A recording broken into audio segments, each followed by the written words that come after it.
شروع اللہ کا نام لے کر جو بڑا مہربان نہایت رحم والا ہے۔ حامیم، یہ کتاب رحمان الرحیم کی طرف سے اتری ہے، ایسی کتاب جس کی آیتیں جدا جدا بیان کی گئی ہیں، یعنی قرآن عربی، ان لوگوں کے لیے جو سمجھ رکھتے ہیں، جو بشارت بھی سناتا ہے اور خوف بھی دلاتا ہے، لیکن ان میں سے اکثر نے منہ پھیر لیا اور وہ سنتے ہی نہیں، اور کہنے لگے کہ جس چیز کی طرف تم ہمیں بلاتے ہو اس کی طرف سے ہمارے دل پردوں میں ہیں اور ہمارے کانوں میں بوجھ یعنی بہرا پن ہے، اور ہمارے اور تمہارے درمیان ایک پردہ ہے، تو تم اپنا کام کرو، ہم اپنا کام کرتے ہیں۔ کہہ دو کہ میں بھی آدمی ہوں جیسے تم، ہاں مجھ پر یہ وحی آتی ہے کہ تمہارا معبود ایک ہی معبود ہے، تو سیدھے اسی کی طرف متوجہ رہو اور اسی سے مغفرت مانگو۔ اور مشرکوں پر افسوس ہے جو زکوٰۃ نہیں دیتے اور وہ آخرت کے بھی منکر ہیں۔ جو لوگ ایمان لائے اور عمل نیک کرتے رہے ان کے لیے ایسا ثواب ہے جو ختم ہی نہ ہو۔ کہو کیا تم اس ذات کا انکار کرتے ہو جس نے زمین کو 2 دن میں پیدا کیا اور بتوں کو اس کا مد مقابل بناتے ہو؟ وہی تو تمام جہانوں کا مالک ہے، اور اسی نے زمین میں اس کے اوپر پہاڑ بنائے اور زمین میں برکت رکھی اور اس میں سامان معیشت مقرر کیا، سب 4 دن میں، اور تمام طلبگاروں کے لیے یکساں۔ پھر وہ آسمان کی طرف متوجہ ہوا جبکہ وہ دھواں تھا، تو اس نے اس سے اور زمین سے فرمایا کہ دونوں آؤ، خواہ خوشی سے خواہ ناخوشی سے۔ انہوں نے کہا کہ ہم خوشی سے آتے ہیں۔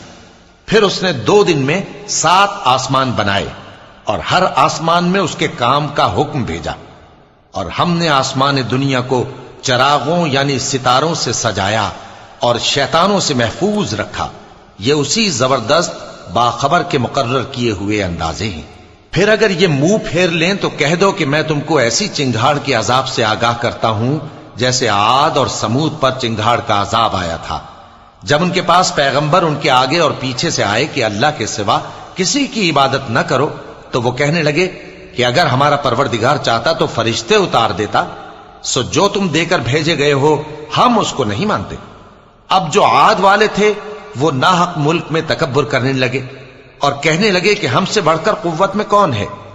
کیا انہوں نے نہیں دیکھا کہ اللہ جس نے ان کو پیدا کیا وہ ان سے قوت میں بہت بڑھ کر ہے، اور وہ ہماری آیتوں سے انکار کرتے رہے۔ تو ہم نے بھی ان پر نحوست کے دنوں میں زور کی آندھی چلائی تاکہ ان کو دنیا کی زندگی میں ذلت کے عذاب کا مزہ چکھا دیں، اور آخرت کا عذاب تو بہت ہی ذلیل کرنے والا ہے، اور اس روز ان کو مدد بھی نہ ملے گی۔ اور جو سمود والے تھے ان کو ہم نے سیدھا رستہ دکھا دیا تھا، مگر انہوں نے ہدایت کے مقابلے میں اندھا رہنا پسند کیا، تو ان کے اعمال کی سزا میں ذلت کے عذاب کی کڑک نے ان کو آ پکڑا۔ اور جو ایمان لائے اور پرہیزگار رہے ان کو ہم نے بچا لیا۔ اور جس دن اللہ کے دشمن دوزخ کی طرف اکٹھے کیے جائیں گے پھر ان کی الگ الگ جماعتیں بنائی جائیں گی، یہاں تک کہ جب دوزخ کے پاس پہنچ جائیں گے تو ان کے کان اور آنکھیں اور کھالیں یعنی دوسرے اعضاء ان کے خلاف ان کے اعمال کی شہادت دیں گے، اور وہ اپنی کھالوں یعنی اعضاء سے کہیں گے کہ تم نے ہمارے خلاف کیوں شہادت دی؟ وہ کہیں گی کہ جس اللہ نے سب چیزوں کو نطق بخشا اسی نے ہم کو بھی گویائی دی، اور اسی نے تم کو پہلی بار پیدا کیا تھا اور اسی کی طرف تم لوٹائے جا رہے ہو۔ اور تم اس بات کے خوف سے تو پردہ نہیں کرتے تھے کہ تمہارے کان اور تمہاری آنکھیں اور کھالیں تمہارے خلاف شہادت دیں گی، بلکہ تم یہ خیال کرتے تھے کہ اللہ کو تمہارے بہت سے اعمال کی خبر ہی نہیں، اور اسی خیال نے جو تم اپنے پروردگار کے بارے میں رکھتے تھے تم کو ہلاک کر دیا اور تم خسارہ پانے والوں میں ہو گئے۔ اب اگر یہ صبر کریں گے تو بھی ان کا ٹھکانہ دوزخ ہی ہے، اور اگر توبہ کریں گے تو ان کی توبہ قبول نہیں کی جائے گی۔ اور ہم نے ان کے ایسے ساتھی بنائے جنہوں نے ان کے اگلے اور پچھلے اعمال ان کو عمدہ کر دکھائے تھے، اور جنات اور انسانوں کی جماعتیں جو ان سے پہلے گزر چکی ان پر بھی اللہ کے عذاب کا وعدہ پورا ہو گیا۔ بے شک یہ نقصان اٹھانے والے ہیں۔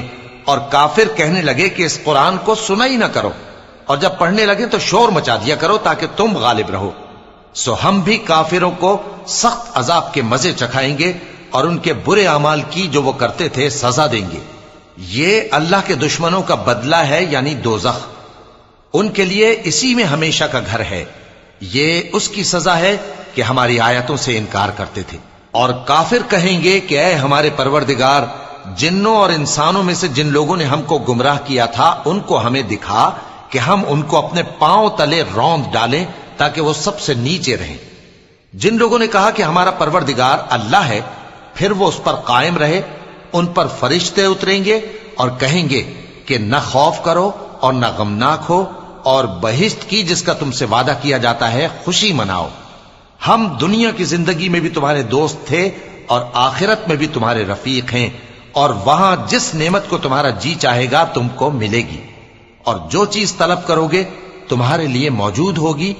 یہ بخشنے والے مہربان کی طرف سے مہمانی ہے۔ اور اس شخص سے بڑھ کر بات کا اچھا کون ہو سکتا ہے جو اللہ کی طرف بلائے اور عمل نیک کرے اور کہے کہ میں مسلمان ہوں۔ اور بھلائی اور برائی برابر نہیں ہو سکتی، تو سخت کلامی کا ایسے طریق سے جواب دو جو بہت اچھا ہو۔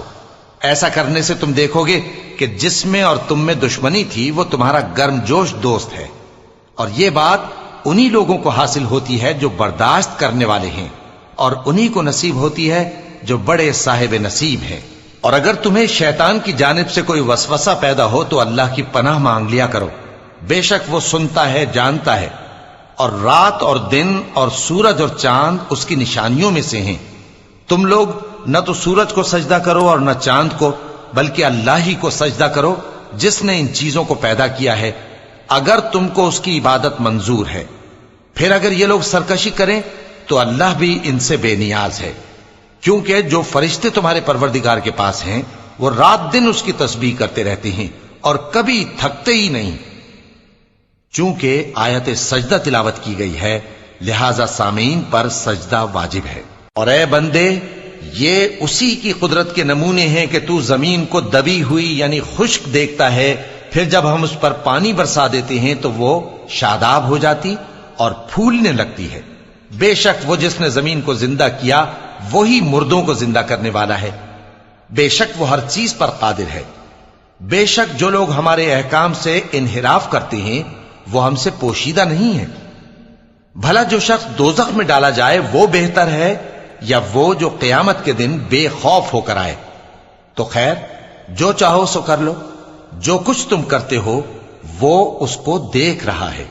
جن لوگوں نے نصیحت کو نہ مانا جب وہ ان کے پاس آئی، حالانکہ یہ تو ایک عالی رتبہ کتاب ہے، اس میں جھوٹ کا دخل نہ آگے سے ہو سکتا ہے نہ پیچھے سے۔ یہ کتاب حکمت والے، خوبیوں والے کی اتاری ہوئی ہے۔ اے پیغمبر، تم سے وہی باتیں کہی جاتی ہیں جو تم سے پہلے پیغمبروں سے بھی کہی گئی تھیں۔ بے شک تمہارا پروردگار بخش دینے والا بھی ہے اور عذاب علیم دینے والا بھی۔ اور اگر ہم اس قرآن کو غیر عربی زبان میں نازل کرتے تو یہ لوگ کہتے کہ اس کی آیتیں ہماری زبان میں کیوں کھول کر بیان نہیں کی گئیں؟ کیا خوب کہ قرآن تو عجمی اور مخاطب عربی۔ کہہ دو کہ جو ایمان لاتے ہیں ان کے لیے یہ ہدایت اور شفا ہے، اور جو ایمان نہیں لاتے ان کے کانوں میں گرانی یعنی بہراپن ہے، اور یہ ان کے اندھے پن کا باعث ہے۔ ان کو گویا دور کی جگہ سے آواز دی جاتی ہے۔ اور ہم نے موسیٰ کو کتاب دی، پھر اس میں اختلاف کیا گیا، اور اگر تمہارے پروردگار کی طرف سے ایک بات پہلے نہ ٹھہر چکی ہوتی تو ان میں فیصلہ کر دیا جاتا۔ اور یہ اس قرآن کی طرف سے بڑے بھاری شک میں پڑے ہیں۔ جو نیک کام کرے گا تو اپنے لیے، اور جو برے کام کرے گا تو ان کا ضرر اسی کو ہوگا، اور تمہارا پروردگار بندوں پر ظلم کرنے والا نہیں۔ قیامت کے علم کا حوالہ اسی کی طرف دیا جاتا ہے، یعنی قیامت کا علم اسی کو ہے۔ اور نہ تو پھل غلافوں سے نکلتے ہیں اور نہ کوئی مادہ حاملہ ہوتی ہے اور نہ جنتی ہے مگر اس کے علم سے۔ اور جس دن وہ ان کو پکارے گا اور کہے گا کہ میرے شریک کہاں ہیں، تو وہ کہیں گے کہ ہم تجھ سے عرض کرتے ہیں کہ ہم میں سے کسی کو ان کی خبر ہی نہیں، اور جن کو پہلے وہ اللہ کے سوا پکارا کرتے تھے سب ان سے گم ہو جائیں گے، اور وہ یقین کر لیں گے کہ ان کے لیے کوئی راہ فرار نہیں۔ انسان بھلائی کی دعائیں کرتا کرتا تو تھکتا نہیں، اور اگر اس کو تکلیف پہنچ جاتی ہے تو نا امید ہو جاتا ہے، آس توڑ بیٹھتا ہے۔ اور اگر تکلیف پہنچنے کے بعد ہم اس کو اپنی رحمت کا مزہ چکھاتے ہیں تو کہتا ہے کہ یہ تو میرا حق تھا، اور میں نہیں خیال کرتا کہ قیامت برپا ہو۔ اور اگر قیامت سچ مچ ہو بھی اور میں اپنے پروردگار کی طرف لوٹایا بھی جاؤں تو میرے لیے اس کے ہاں بھی خوشحالی ہوگی۔ پس کافر جو کچھ کیا کرتے ہیں وہ ہم ضرور ان کو جتائیں گے اور ان کو سخت عذاب کا مزہ چکھائیں گے۔ اور جب ہم انسان کو نعمتوں سے نوازتے ہیں تو وہ منہ موڑ لیتا ہے اور پہلو پھیر کر چل دیتا ہے، اور جب اس کو تکلیف پہنچتی ہے تو لمبی چوڑی دعائیں کرنے لگتا ہے۔ کہو کہ بھلا دیکھو تو اگر یہ قرآن اللہ کی طرف سے ہو پھر بھی تم اس سے انکار کرو تو اس سے بڑھ کر کون گمراہ ہے جو حق کی مخالفت میں دور نکل گیا ہو۔ ہم ان قریب ان کو اطراف عالم میں بھی اور خود ان کی ذات میں بھی اپنی نشانیاں دکھائیں گے، یہاں تک کہ ان پر ظاہر ہو جائے گا کہ قرآن حق ہے۔ کیا تم کو یہ کافی نہیں کہ تمہارا پروردگار ہر چیز سے خبردار ہے؟ دیکھو یہ اپنے پروردگار کے روبرو حاضر ہونے سے شک میں ہیں۔ سن رکھو کہ وہ ہر چیز کا احاطہ کیے ہوئے ہے۔